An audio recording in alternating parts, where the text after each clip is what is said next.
Excitement ఉండాలి. ఒక excitement scene అంటే ఏడుపు సీన్ అయితే అదే. So you're acting twice basically. 2 సార్లు యాక్టింగ్ చేయాలి. చేయాల్సిందే. డబ్బింగ్ చెప్పడం మనం ఇంకోసారి చేయాల్సిందే. సో ప్రతి దగ్గర ఒక పరీక్ష ఉంది. సో మనల్ని మనం ఛాలెంజ్ చేసుకుంటూ పోవాలి. That is the beauty of the industry అనిపిస్తుంది నాకు. సో అది కొంచెం టఫ్ అనిపించిందా డబ్బింగ్ చెప్పేటప్పుడు అయితే? టఫ్ ఒప్పుకుంటా సార్. టఫ్. ఎన్ని రోజులు పట్టింది మీకు? నేను 1 వీక్ లో చెప్పేసాను సార్. 1 వీక్. ఓకే. ఫస్ట్ రోజు ఎన్ని సీన్లు ఉంటాయి మీ మీద? అంటే కౌంట్ తెలియదు సార్ ఎగ్జాక్ట్ గా. 70+ అనుకుందాము సినిమా మొత్తం మీద. 70-80 మధ్యలో మామూలుగా ఉంటాయి. 70-80 అంటే నాది ఒక 50 అయితే ఉంటాయి సార్ ఈజీగా. అంటే ఎందుకంటే అంటే ఆ 50 సీన్స్ 7 days లో చెప్పేసారు. 7 days 8 days. ఓకే. కానీ కష్టం సార్. కష్టం కానీ చాలా ఎంజాయ్ చేశాను డబ్బింగ్ కూడా. అండ్ కొంతమంది తెలుగు వచ్చినా కూడా డబ్బింగ్ కి ఆర్టిస్టులకి వదిలేసి అందు గురించి. కానీ అక్కడ కూడా హీరోయిన్ గారిని మెచ్చుకోవాలి సార్. ఎందుకంటే హీరోయిన్ తెలుగు అమ్మాయి కాదు. అంటే పుట్టి పెరిగింది ఇక్కడే అయినా వాళ్ళ ఫ్యామిలీ అంతా తమిళ్. ఓకే. కానీ తను తెలుగు నేర్చుకుని తను రాస్తుంది చదువుతుంది. డబ్బింగ్ కూడా తనే చెప్పారు. నాకు భాష తెలిసి ఎన్ని కష్టాలు పడుతున్నాను నేను. ఆవిడ కాకపోయినా కానీ really appreciate her. Mother tongue Tamil అయినా కూడా నేర్చుకున్నాను. మదర్ టంగ్ తమిళ అయినా డబ్బింగ్ కూడా ఎంత. అండ్ మళ్ళీ ఇందులో ఒక తెలంగాణ యాస ఉంది సార్. ఓకే. నార్మల్ తెలుగు కాదు. తెలంగాణ ఒక చిన్న యాక్సెంట్ టచ్ ఉంది. అది కూడా అప్లై చేసి డబ్బింగ్ చెప్పడం అనేది భాష తెలియనప్పుడు చాలా కష్టమైన పని. చాలా అప్రిషియేట్ చేయాలి. సో ఇలాంటి టిపికల్ సబ్జెక్ట్లో ఫస్ట్ టైం చేస్తూ మరి ఆ రొమాంటిక్ సీన్స్ కానీ ఆ ఇంటిమేట్ సీన్స్ కానీ ఆ చేసేటప్పుడు కొంచెం ఇబ్బంది పడ్డారా? రొమాంటిక్ సీన్స్ ఉంటాయని ఎప్పుడైతే తెలిసిందో నాకు అప్పటి నుంచే నా మైండ్లో ప్రిపరేషన్ మొదలైంది సార్. ఎలా అంటే ఆక్వర్డ్గా ఉండకూడదు, లేకపోతే అంటే ఎప్పుడు కూడా స్క్రీన్ మీద అది కనపడకూడదు నేను హెసిటేట్ అవుతున్నానా అనేది. బిగుసుకుపోకూడదు. అది ఎలా బ్రేక్ చేయాలి అని ఆలోచిస్తూ ఉన్నా. కానీ అల్టిమేట్లీ ఏంటంటే అది చేసే అన్న ఒక మైండ్ సెట్లో ఉండే. ఏదైతే అయింది నువ్వు ఫ్రీగా చేసే చూసుకుందాం స్క్రీన్లో ఎలా కనపడుతుందా అని ముందు ఒకసారి అనిపిస్తుంది. కానీ అక్కడ డైరెక్టర్ గారిని మళ్ళీ అప్రిషియేట్ అయ్యలేదు. ఎందుకంటే రొమాంటిక్ సీన్స్ అని లాస్ట్లో పెట్టారు. అప్పటిదాకా ఒక రకమైన ఫ్రెండ్షిప్ అయిపోయింది నాకు యాక్ట్రెస్కి. సో ఆ ఫ్రెండ్షిప్ అయిపోయేసరికి మేము జోకులు వేసుకుంటూ ఎలా కొన్ని సీన్స్లో అయితే ఎమోషనల్ సీన్స్ అప్పుడు మేము ఏడుస్తున్నాం. ఆ సీన్లో కట్ అనగానే మేము నవ్వుతున్నాం. అండ్ మళ్ళీ యాక్షన్ అనగానే మేము ఏడుస్తున్నాం. సో అలా అయిపోయింది ఆ బాండ్. అంత ప్రొఫెషనల్స్ అయిపోయారు అప్పుడే. అంతే కదా. అది ఇప్పుడు ప్రొఫెషనల్ అనిపిస్తుంది. కానీ స్క్రీన్ మీద కెమెరా స్టార్ట్ అవడంతో ఆ సీన్ లోకి అవడంతో వాళ్ళు మామూలు గ్లిసరిన్ హెల్ప్ చేసింది. కానీ సో అప్పటిదాకా ఫ్రెండ్షిప్ అయిపోవడం అయ్యేసరికి మా ఇద్దరికి అంత టైం పట్టలేదు. ఇంటిమేట్ సీన్ ఎక్కువ బిగుసుకుపోలేదు. ఒక రకమైన ఫ్రీడమ్, ఒక రకమైన జోవియల్ గా ఉండే సీన్ ఏదైతే డిమాండ్ చేసిందో దానికి తగ్గట్లుగా ఫ్రీగానే చేసాం సార్. యా. ఓకే. అంటే ఇంటిమేట్ సీన్స్ అంటే బెడ్రూమ్ సీన్స్ లాంటివే. యా. ఇవి ఉంటాయా ముద్దులు? అవి ఇంకా చెప్పకూడదు సార్. ఓకే. కొంచెం సర్ప్రైజ్ వదిలేద్దాం. అదే. సార్ అమ్మ మీకు ఎలా అంటే నాకు తెలిసినంత వరకు కామన్ ఫ్రెండ్స్ ద్వారానో లేకపోతే ఈ సినిమా పీపుల్లో తను మీ ఇద్దరికి కూడా మీకు మీ చెల్లెలకి ఒక పెద్ద పిల్లర్, సపోర్ట్ పిల్లరు. అబ్సల్యూట్లీ. అంటే మీరు చిన్నప్పటి నుంచి తనతోనే ఇదవటం అమ్మమ్మ తాతయ్యల దగ్గర కదా మీరు. అవును సార్. సో అప్పుడు కొంచెం అంటే ఇలా సింగిల్ పేరెంట్గా అమ్మ ఉండటం వల్ల మీరు ఏమైనా దాని ఇబ్బందులు ఏమైనా పడ్డారా అప్పుడు?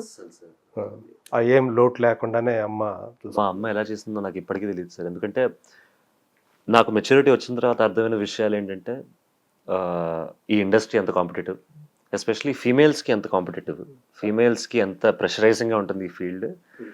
And being a single mother, raising 2 kids and ఫ్యామిలీని చూసుకోవడం, మా అమ్మమ్మ తాతయ్యని కూడా చూసుకోవడం, మేము అందరం కలిసే ఉంటాం ఇంట్లో. అంటే కంప్లీట్గా నాన్నని మీరు వదిలిపెట్టేశారా లేకపోతే కలుస్తుంటారా? వదిలిపెట్టడం కదా, అప్పుడప్పుడు కలుస్తూ ఉంటాం.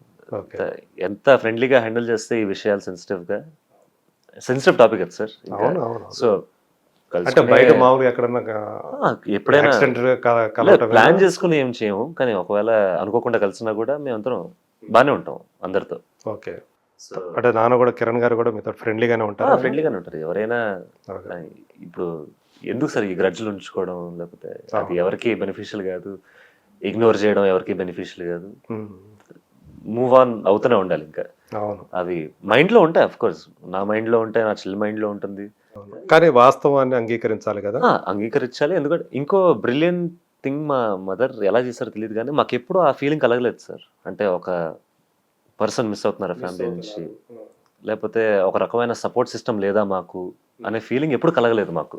ఓకే. అలాంటి హార్డ్ వర్క్ చేస్తూ అంతే హార్డ్ వర్క్ ఫ్యామిలీ మీద పెట్టారు మమ్మీ.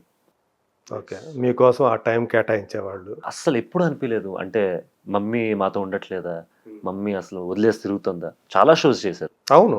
అయినా కానీ ఆ ఫీల్. ఫారెన్కి వెళ్ళేవాళ్ళు కదా, యుఎస్కి వెళ్ళేవాళ్ళు, ఈ కాన్సర్ట్స్, నాటా తానా అన్ని అసలు చేస్తూనే ఉన్నా కూడా. అప్పుడు ఇక్కడ ఎవరు మిమ్మల్ని అమ్మమ్మ తాత? అమ్మమ్మ తాతయ్య చాలా బాగా చూసుకునేవాళ్ళు.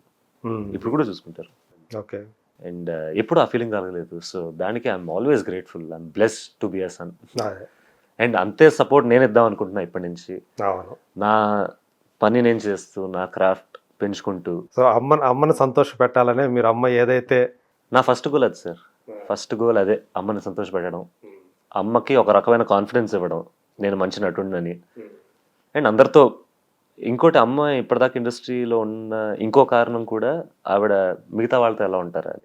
అవును. ఒక రకమైన రెస్పెక్ట్ ఎలా ఇస్తుందో అమ్మ అందరికీ, అంతే రెస్పెక్ట్ నాకు కూడా ఇద్దామని అందరికీ. అండ్ అందరితో బాగుండాలి, అందరితో సరదాగా ఉండాలి. అంటే తను ఏదైతే తీసుకుందో జీవితంలో రామకృష్ణ గారితో కలిసి జీవించాలని, దానికోసం కూడా చాలా స్ట్రగుల్ అయ్యారు కదా. వద్దా అంటే మీ గురించి, మీరంటే చిన్నపిల్లలు కాదు ఇప్పుడు. అవును. ఇద్దరు కూడా ఒక మెచ్యూరిటీ వచ్చిన వాళ్ళే.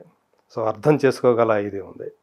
సో ఫస్ట్ మీ సైడ్ నుంచి గ్రీన్ సిగ్నల్ వచ్చిన తర్వాతే తను కూడా ఒప్పుకున్నారని చెప్పి. పాపం చాలా భయపడింది సార్ అమ్మ. నేను సొసైటీ ఎలా చూస్తా, సొసైటీలో అంటే సొసైటీ కంటే అమ్మకి ఇంపార్టెంట్ ఏంటంటే నేను శ్రేయ, నా చెల్లెలు శ్రేయ ఎలా మీరు ఎలా తీసుకుంటారు అనేది ఫస్ట్ అమ్మకి వచ్చే ఆలోచన కదా. ఆలోచన అది ఫస్ట్ భయపడతారు కదా సార్. భయపడతారు, అవును. ఎందుకంటే ఇవన్నీ చాలా సెన్సిటివ్ టాపిక్స్.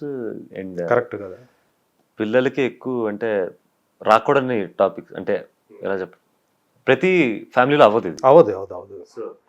మనం ఒక సినిమా స్వాతి అనే సినిమా చూసినప్పుడు అమ్మకి కూతురు మళ్ళీ పెళ్లి చేయటం అనేది చూసినప్పుడు రెవల్యూషన్ అది టైంలో. అండ్ ఎప్పుడు అనుకోము సార్ ఇది, కానీ దాన్ని యాక్సెప్ట్ చేశారు జనం. నిజమే కదా. సో అమ్మ కోసం, బికాస్ దే డిజర్వ్ దట్. ఆ రకమైన హ్యాపీనెస్ దే డిజర్వ్, ఆ రకమైన సపోర్ట్ సిస్టమ్ కావాలి. అది జస్ట్ ఫైనాన్షియల్ అని కాదు సార్. మనతో ఒక పార్ట్నర్ ఉన్నాడు, సంతోషంలో ఉన్నప్పుడు ఒక పార్ట్నర్ ఉండాలి, బాధలో ఒక తోడు, at the end of the day ఒక తోడు. నాకు మా చెల్లికి ఆ సింపుల్ రీజన్ చాలు, ఆ తోడు కావాలి. సో మీకంటే మీరు రేపు పెళ్ళైన తర్వాత మీకు ఒక ఫ్యామిలీ వస్తుంది, మీ చెల్లికి ఇంకొక ఫ్యామిలీ వస్తుంది. మరి అమ్మకి తోడు ఇప్పుడు అలా అని కాదు, మేము పెళ్లి అయిపోయిన తర్వాత అమ్మను వదిలేసి మామూలుగా చెప్పు, కానీ ఎవరికైనా ఏ మనిషికైనా ఆ తోడు అనేది ముఖ్యం. ఎలా వేళల్లో ఉండవు కదా. సో నన్ను మా చెల్లెని పెద్ద కన్విన్స్ చేయాల్సిన అవసరం లేదు అక్కడ. మాకు ఓన్లీ థింగ్ ఏంటంటే, అంటే మిమ్మల్ని కన్విన్స్ చేసింది అమ్మ రామకృష్ణ గారా? ఎవరు కన్విన్స్ చేయలేదు సార్ యాక్చువల్లీ మమ్మల్ని. ఎందుకంటే నాకు చెల్లికి ఫైనల్లీ కావాల్సింది ఏంటంటే ఆవిడ ఆనందంగా ఉండడం. ఎందుకంటే నేను చెల్లి చాలా చూసాం, ఆవిడ ఎలాంటి జర్నీలో వెళ్ళింది, ఎలాంటి దీనిపైన ఇండస్ట్రీలో ఎంత స్ట్రగుల్ చూసింది అనేది. So at the end of the day if she's choosing a person, నేను ఒకటే అడిగా, ఎంత కాన్ఫిడెంట్గా ఉన్నాం ఈ పర్సన్ మీద. She was very confident on that person. మేము కలుసుకున్నాం అండ్ నాకు చాలా నచ్చారు. అండ్ సింపుల్, ఒక తోడు అమ్మ డిసైడ్ చేస్తుందంటే why will we say no. తను కూడా ఆ ఫీల్డ్లో ఉన్న, నేను అది కూడా చూడలేదు సార్, అసలు ఏ ఫీల్డ్లో ఉన్నాడని కూడా చూడలేదు నేను ఫస్ట్. మీ మైండ్లోకి అది కూడా రాలేదు? ఎందుకంటే నాకు ఉన్నదల్లా ఏంటంటే మా అమ్మనలా చూసుకుంటారు. అవును. అండ్ ఆయనలో ఉన్న ఎమోషనల్ కెపాసిటీ ఎలా ఉంది, అమ్మని అర్థం చేసుకోవడానికి చేసుకోవాలి 100%. ఇవన్నీ చూసాను కానీ మస్ట్ కదా అది 100%. అది మా అమ్మ పాప మిస్ అయింది, అదే ఆ ఎమోషనల్ సపోర్టే కావాల్సింది ఇన్ని సంవత్సరాలు. ఎందుకంటే మనకి ఈ ఇండస్ట్రీలో కావాల్సిందే నలుగురు ఫ్రెండ్స్, లేకపోతే మన అమ్మ నాన్నలు. ఈ ఎమోషనల్ సపోర్ట్ లేకపోతే ఈ ఇండస్ట్రీలో నడవడం చాలా కష్టం. ప్రతిరోజు ఒక టెస్ట్, ప్రతిరోజు ఒక స్ట్రగుల్. అలాంటప్పుడు తోడు అనేది కంపల్సరీ. ఇంటికి వచ్చిన తర్వాత మనకి ఆ సపోర్ట్ అనేది ఇంటి దగ్గర ఉంటే వేరే లెవెల్ ఉంటుంది. అంతే కదా సార్. అండ్ ఇన్నేళ్ళు అది లేదు అని తెలిసినప్పుడు చాలా బాధేస్తుంది. అండ్ ఫైనలీ మనం రామ్లో అది చూశాను నేను, మా చెల్లి అండ్ మా తాతగారు అమ్మమ్మ గారు కూడా చాలా కన్విన్స్ అయ్యారు. అండ్ వాళ్ళు కూడా చాలా హ్యాపీగా ఫీల్. సో ఇప్పుడు జరిగిన తర్వాత సో మీరు చూస్తా ఉన్నారు అమ్మ హ్యాపీ. చాలా హ్యాపీగా ఉన్నాం. చాలా సో మీకు ఆయన రామ్ గారు ఎలాంటి సపోర్ట్ ఇస్తున్నారు ఇప్పుడు? ఏంటంటే ఇప్పుడు నాకు మ్యాంగో టీమ్ మార్కెటింగ్ సపోర్ట్ చేస్తుంటే